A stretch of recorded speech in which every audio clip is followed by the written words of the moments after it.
Realtree's Midwest Whitetail is brought to you by Cabela's, Easton Arrows, Frigid Forage, Fuse, Grizzly Coolers, Hoyt, Hoyman Tree Saws, Muddy Outdoors, and Realtree.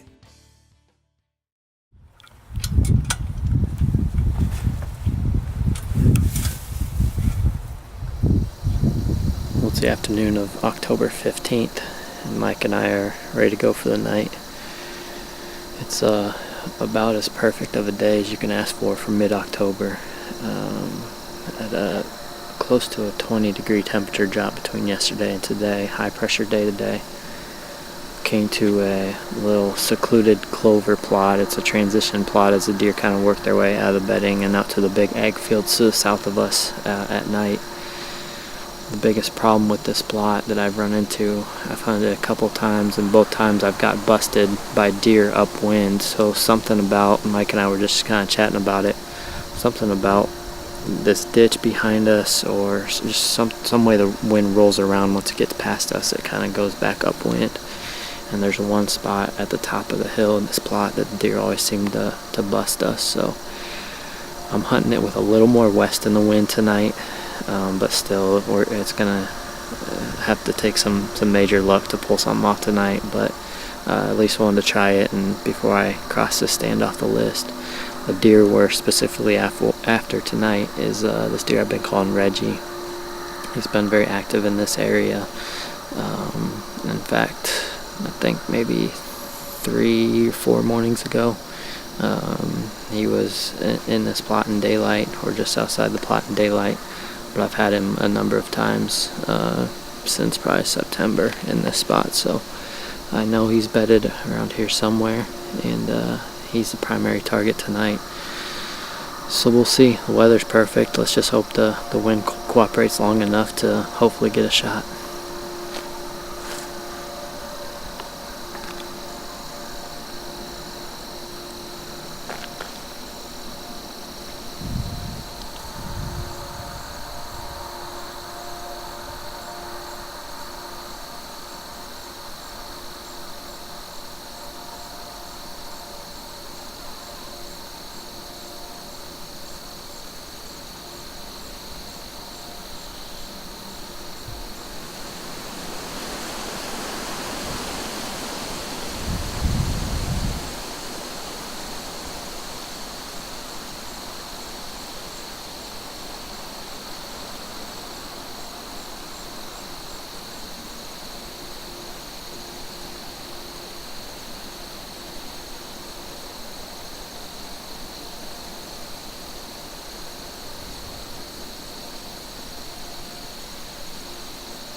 Can you feel it? Oh yeah.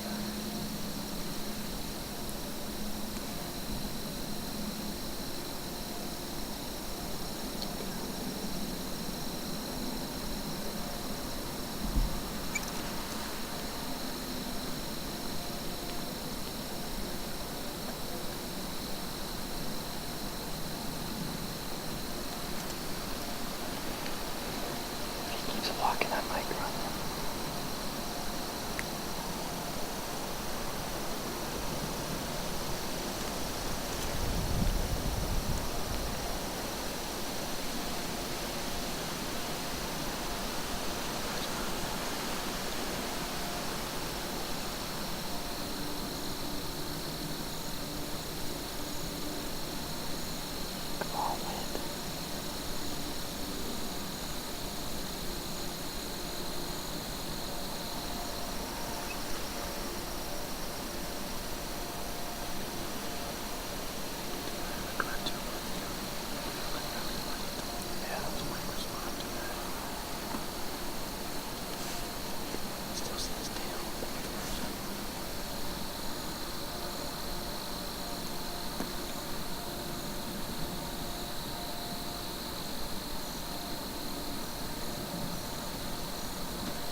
Well, it's about 5:15, and unfortunately what I had originally feared just happened.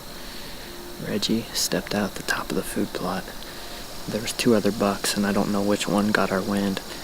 I think it might have been the 2-year-old that was over to the right, but hopefully Reggie didn't get our wind. But that's exactly what I was saying in my opening interview. This plot, or this stand, I should say, has just been killing me every hunt I've had. We have a northwest wind tonight, and those deer were directly north to the northwest of us. So this wind is doing something here, but you know, you look at an aerial map and it looks perfect, northwest wind back in this ditch, looks good, but until you get in the stand you don't really know. So I've pretty much confirmed that you cannot hunt this on any type of north or west. Maybe I can try with the southwest, I don't know, but there's not much more frustrating than that. So that's the deer we came in after. The good thing is it's still early. It's, like I said, 5:15, so Mike and I are going to hurry up and get down. There's a plot out towards our trucks, or the kind of the way that those deer were going. I think in the evenings they come either through this plot or that one as they go to the ag field. So we're just going to go try to do a quick hanging hunt for the last hour, 45 minutes of daylight, because it's not going to do any good for us to stay here. So we're going to try to hurry up and pack up and get over to the other tree.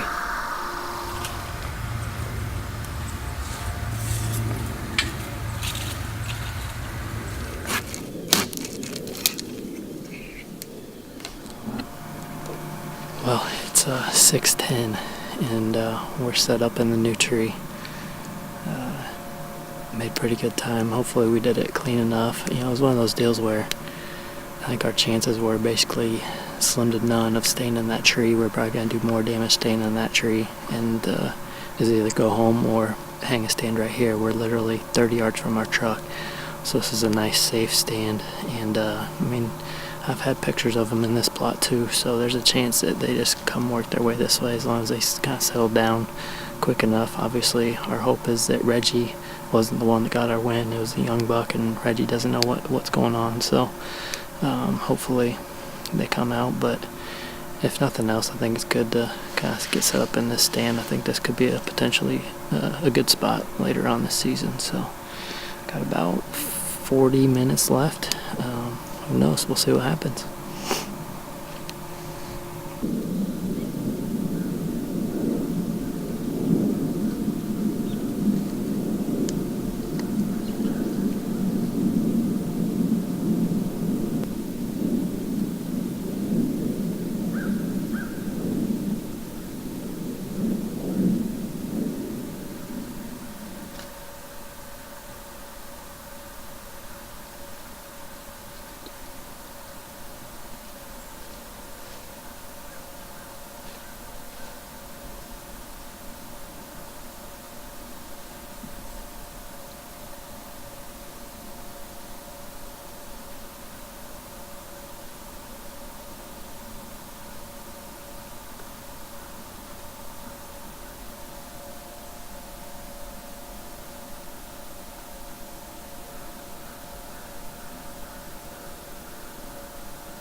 Well, we got about 5 minutes of legal shooting light left, so we're going to wrap it up. Overall, it was a pretty exciting evening. We saw the deer that we came in here for, Reggie, and made a quick move to a different plot and had another mature buck come out 5 minutes after I did my interview. So it's obvious that the weather had the mature deer moving tonight nice and early. So it was a fun night in the stand. I'm going to keep making game plans for this deer I'm calling Reggie. I have a spot in the morning, probably the spot that I've had the most pictures of him. I'm going to try to sneak in there in the morning. It's going to be nice and cold. You know, this deer, we're sitting at the 15th of October. This deer has left the farm somewhere around this date for the past 2 years. You know, as a 3-year-old, as a 4-year-old, and then not show up again until the following July or August. He's been on that pattern, and so this would be the third year in a row if he does that. You know, the one factor that we were talking about might keep him on this farm is less competition. There was a lot of mature deer that got killed off this property, in and around this property last year. So potentially he could move into one of those bucks places. So that's what we're hoping. Hopefully it's just a matter of time before we catch up with him.